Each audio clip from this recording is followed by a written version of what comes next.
love to see your frustrated face, but it's probably too pitiful, so I'll refrain. I know it's awkward to see you, so why don't you go hide in the bathroom?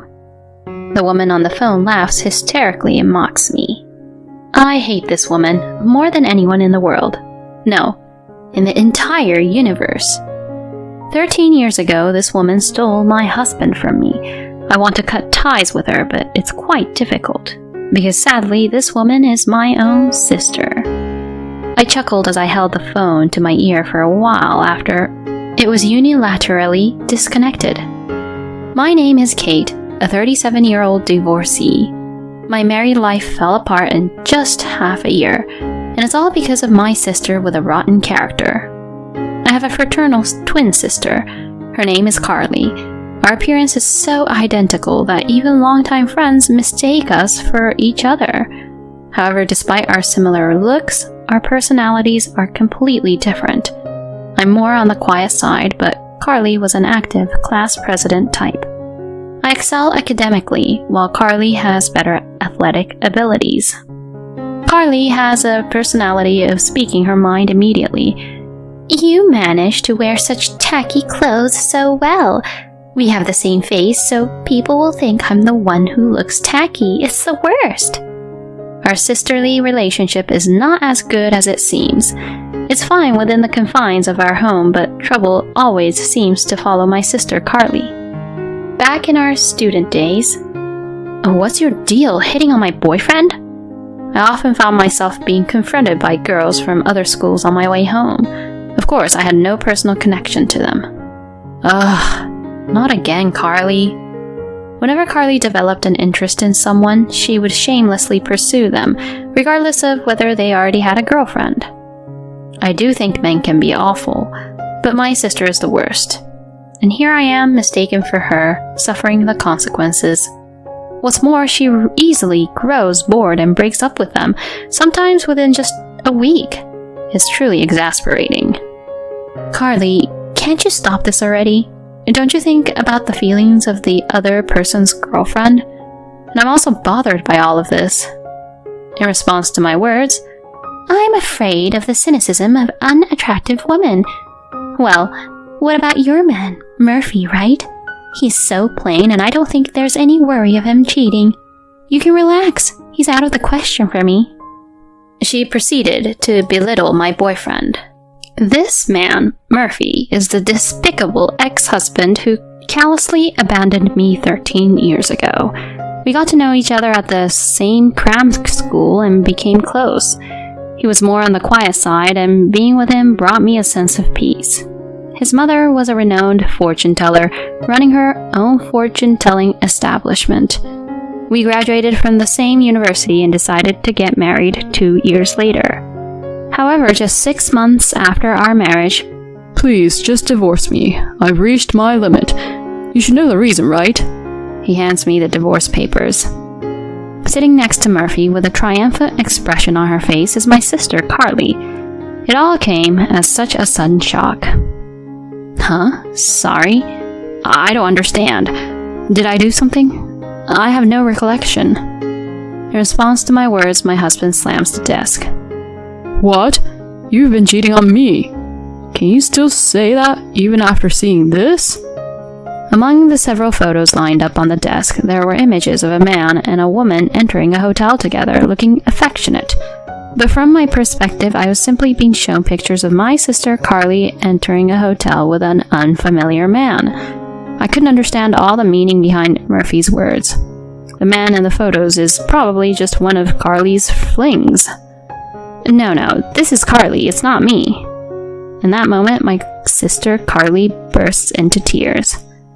Kate, stop this. It's painful to deceive Murphy. To my sister's words, Murphy responds, Carly, I'll be fine. You're so kind. Thank you. What are we being shown here? My ex-husband glared at me tightly and began blathering on about a fictional story that never happened. Apparently, I was having an affair and threatened my sister because I didn't want to be found out. According to him, I borrowed clothes from my sister, disguising myself as her, and constantly engaged in hotel affairs with various partners. Such an outrageous woman, he claims. My ex-husband completely believes this absurd tale he heard from my sister. I heard from Carly that you have always had a bad habit of being involved with multiple men. It seems you were even seeing other men while you were with me. In response to my enraged ex-husband, Hey, are you seriously saying that? Do you believe the stories of my sister, whom you've known for only about 6 months more than me, whom you've spent years with? Are you sane? Are you stupid? My calm response seemed to displease him, as my ex-husband simply glared at me. You claimed it was out of the question, but I never imagined you would go after Murphy.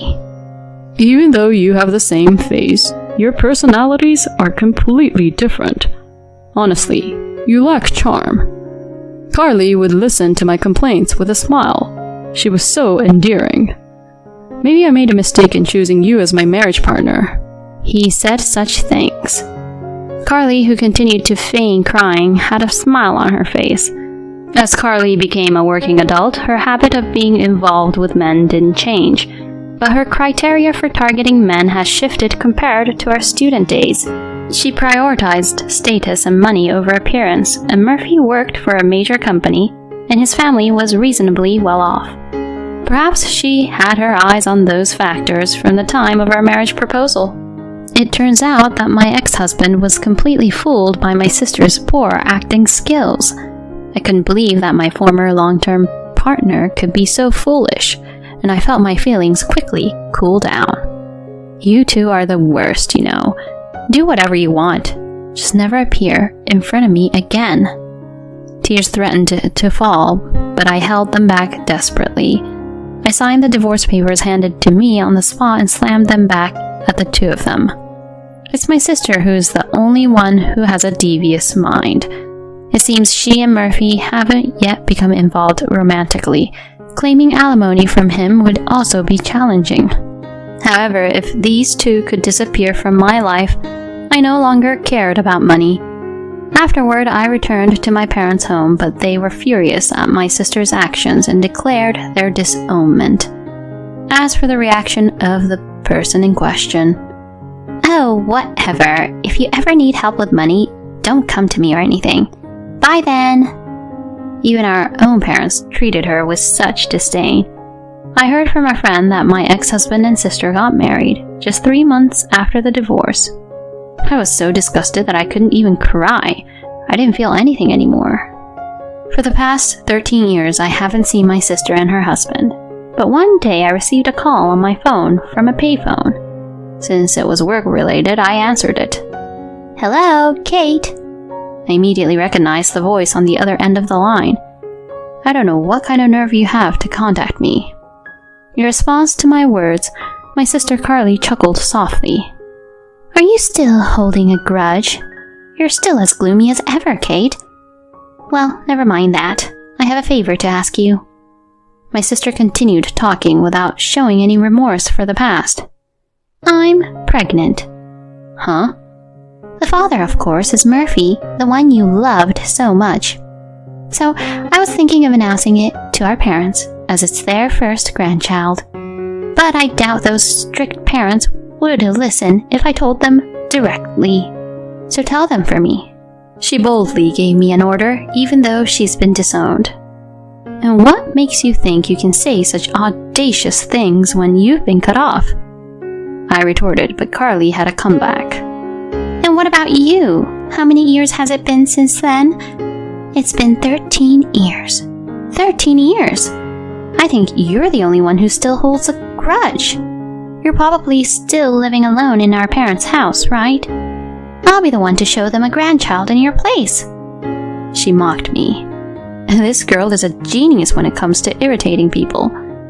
I thought that while remaining silent, and then Carly continued. I'd love to see your frustrated face, but I guess it's pitiful, so I'll refrain. It would be awkward to me, so why don't you hide in the bathroom or something?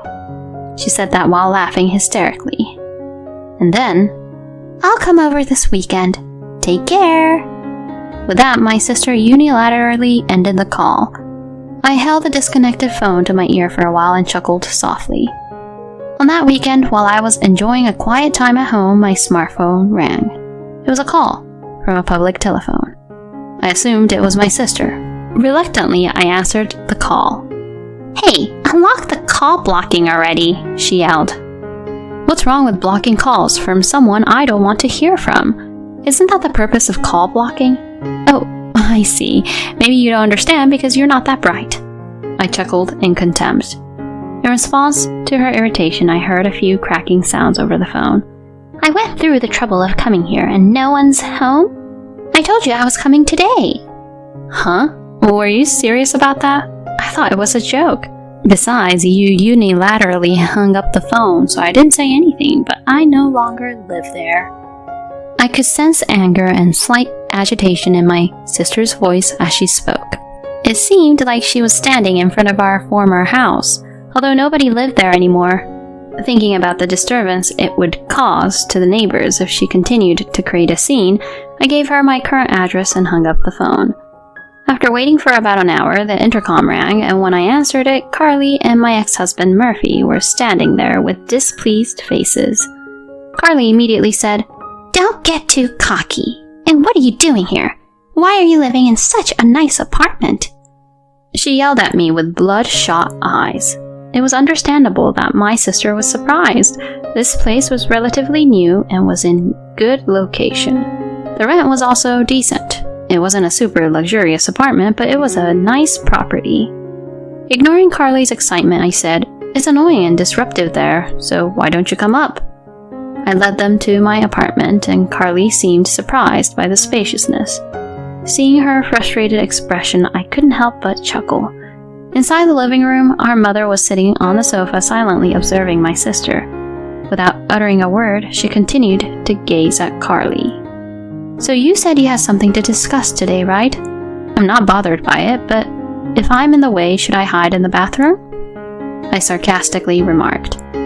"Never mind, I don't care anymore." Carly glared at me. And then she approached our mother and said, "Mom, it's been a while. I'm pregnant. That's why I wanted to talk today. I hope you'll let us stay here as a couple for a while." Without any sense of remorse for the past, my sister continued speaking. "Huh? You want me to live with you guys? No way, that's impossible. Have you forgotten what you did to me in the past? It's out of the question." Before I could finish my words, "Kate, just shut up.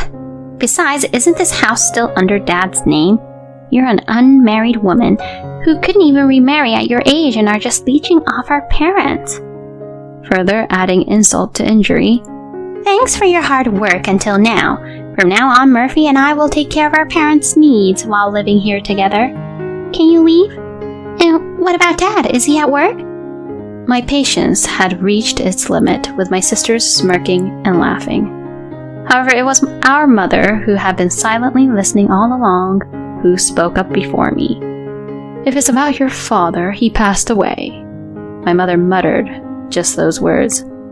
My parents are very serious people, and even though it was Carly, my sister, who was entirely at fault for the divorce 13 years ago, my parents have been apologizing to me all along, especially my father. "I should have done better. It must have been my poor parenting. I'm sorry, Kate. I'm sorry."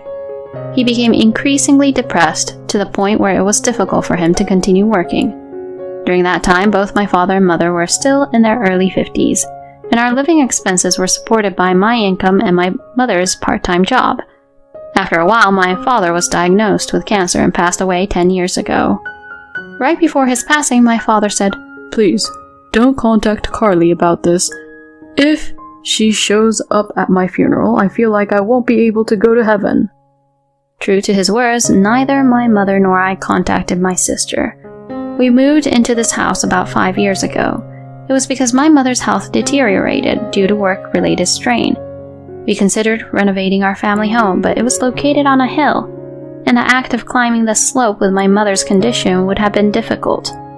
That's why we decided to move to this wheelchair-accessible property. Since we started living here, my mother said that her mobility has improved significantly. I thought I was calmly explaining this matter, but when I recalled my father's presence before he passed away, tears welled up. I believe my mother felt the same way. There were traces of tears in her eyes as well. However, my sister Carly's reaction to my story was, in a sense, as expected. Even if you tell me now, it's too late. And it's not my fault that Dad got sick, is it? Besides, you're able to live in such a nice place because of Dad's inheritance, right? It's unfair. What about my share? Don't I have the right to inherit too? Carly said these absurd things. Without missing a beat, Mother responded, Inheritance? There's no such thing. You only came crying to us when you got into trouble with your foolish actions before getting married. How many times did you have to pay alimony to the wives of the married men you got involved with? Living with someone who strayed from the right path like you? This is no joke. Don't you dare mock us. It was the first time both my sister and I had witnessed Mother in such a furious state. Perhaps realizing the tense atmosphere, my sister fell completely silent. And then Murphy, my former husband, who had been quiet like a doll until then, spoke up. Carly, maybe you've been deceiving me all along. My life has been a mess since I married you. You're reckless with money and don't do any housework. I had the chance to meet someone from our high school and they all warned me not to marry you, the twin sister. They said it was a terrible idea. I nearly burst out laughing at my ex-husband's words. It's quite something that he managed to stay married to her for 13 years. Furthermore, he approached me and said, Kate, I've regretted our separation for a long time. Would you consider starting over together here? Let's let bygones be bygones. As he said that, he gently reached out to touch my shoulders, sending shivers down my spine. No way, it's disgusting. Let bygones be bygones? Who are you kidding? And it's not something you should be saying in the first place. Just as I was about to deflect his touch, the door of the adjacent room swung open forcefully. Could you please not touch her with your dirty hands?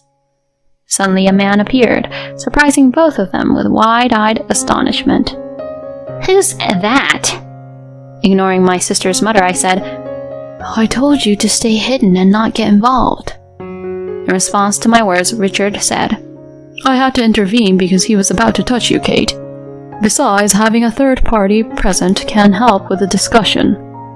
That might be true, but... This is my husband, Richard. And also, Ryan, come here. This is my 8-year-old son, Ryan. I called out to my son, who had been peeking from the shadow of the door. He stared at my sister and her husband with a piercing gaze, as if he had overheard some of their argument. Huh? You got remarried? That's unbelievable. Why? My sister was more surprised than anyone to learn that I had a husband and a son. Murphy, my ex-husband, also seemed to be at a loss for words, his mouth opening and closing like a fish. Why? How many years do you think have passed since then? It's been 13 years. 13 years! Even though so much time has passed, you two haven't changed a bit. It's astonishing. Oh well, at least you've aged significantly in appearance. My sarcastic words made their faces turn red. I met my current husband, Richard, shortly after my father passed away. We worked together and met a few times a year, but one day he asked me out. I said, I'm a divorcee. When I declined, he asked me again, saying, Does being divorced mean you can't be happy? A year later, we got married, and the following year, our son Ryan was born. My husband treated my mother very well, and he never showed any reluctance towards living together. Perhaps it was because his parents, my in-laws, were already living with his brother and sister-in-law. I feel relieved because you're with Richard, she said, showing her support. Richard suggested moving to our current house because he was worried about my mother's mobility. Facing the two standing still, I said, My mother and I have our current life. Please, don't interfere. And Carly, you claimed to be pregnant. How many months along are you? Seeing the flustered reactions of the two, it seemed that the pregnancy was also a lie. Although Murphy and I were only married for half a year, I never got pregnant. That became a reason for my ex-mother-in-law to make snide remarks. And the fact that my sister isn't pregnant means that's how it is, I suppose. It seems that my sister and my ex-mother-in-law, both having a bad nature, got along well. Unable to withstand the harsh stares from our family, the two of them left the house as if fleeing. I've heard the story, but is she really your biological sister? Her face does resemble yours, but her character is something else entirely. Anyway, I guess this settles the matter. Speaking with a smile, my husband said that. I'm not so sure, I replied with a wry smile. That evening, something happened. The intercom kept ringing continuously. Looking at the monitor, I sighed. I knew they'd come. When I opened the door, there stood my pale-faced sister and my ex-husband. I need your help. I need money. Please, lend me money. They pleaded desperately. My husband wore a puzzled expression, but my mother and I had a different reaction. During the day, while waiting for my sister's call, my mother received a message from someone. It was from a friend of my late father's who currently lives in my former parents' house, which is now rented out to their family. When they returned home, they had found the garden flower beds trampled and the window glass cracked. The security camera captured the image of a furious woman stomping on the flower beds and hurling stones at the glass. Of course, it is my sister Carly who is furious on the phone with me. When my mother shared my sister's contact information with our friend, he learned that my sister had been the one who had caused his dear friend, my father, years of suffering, and this enraged him. Among the damaged plants, there were reportedly precious flowers that were difficult to follow. It seems he also demanded compensation for the damages. I anticipated their reappearance due to their evident financial difficulties and struggles with housing, but I never imagined they would show up on that particular day. I was impressed by their energy. I can give you the money if you want, but there is a condition. Afterwards, as I watched the two of them dejectedly walking away, I couldn't help but laugh and say, "Serves you right." In my hand, I held the freshly signed agreement. As a condition for taking on this matter on their behalf, I made them sign a pledge to never approach us again. Still, Carly is my blood-related sister. Cutting ties with her completely is difficult. There might come a time when she will try to approach us again using this privilege. At that time, I'm prepared to fight, whether it be in court or anywhere else, using the secretly recorded audio from 13 years ago and this incident. That's how determined I am not to forgive my sister and her husband in the future. I later heard from a friend that my ex-husband quit his job at a major company right after divorcing me and started working as a staff member at the fortune-telling establishment managed by my former mother-in-law. He and my sister seemed to live a luxurious life with a high salary because they were relatives. However, a few months ago, my former mother-in-law suddenly passed away due to illness. My ex-husband took over as the successor, but he had no talent for fortune-telling. The fortune-telling establishment quickly became deserted. In a panic, my sister and her husband. This is a bracelet made with heartfelt intentions by our late mother. It seems they started a business telling lies to the people who had faith in the late mother-in-law. However, their lies were exposed through internal whistleblowing, and now a victims' association has been established. The fortune-telling establishment is being inundated with victims every day as it served as their workplace and residence. With nowhere else to go, my sisters sought refuge in our home. It's absolutely audacious and infuriating. However, considering the police's recent actions, it's only a matter of time before the two of them face legal consequences. After that, we moved again. It was due to my husband Richard's job transfer. Am I really allowed to come along? With an apologetic look, my mother asked. What are you saying? You are a cherished member of our family. Even if you resist, I'll carry you forcefully and take you with us. My husband Richard joked and laughed. Thank you. She shed tears of gratitude. Grandma is crying again.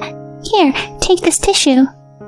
While Ryan, my son, chuckled and expressed concern over my mother's easily moved nature, I watched the scene of my family with a sense of gratitude for the happiness I currently had.